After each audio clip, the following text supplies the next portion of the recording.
শিরের শারদ প্রাতে বেজে উঠেছে আলোকমঞ্জিত।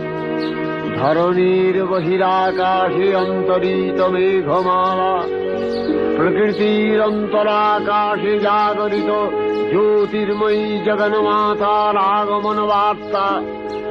আনন্দময়ী মহামায়ার পদধ্বনি অসীম ছন্দে বেজে উঠে রূপলোক ও রসলোকে আনে নবভাব মাধুরীর সঞ্জীবন।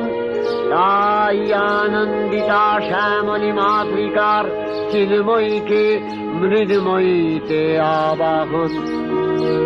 আজ চিৎশক্তি রূপিণী বিশ্বজননীর শারদশ্রী বিমণ্ডিতা প্রতিমা মন্দিরে মন্দিরে ধ্যান বোধিতা।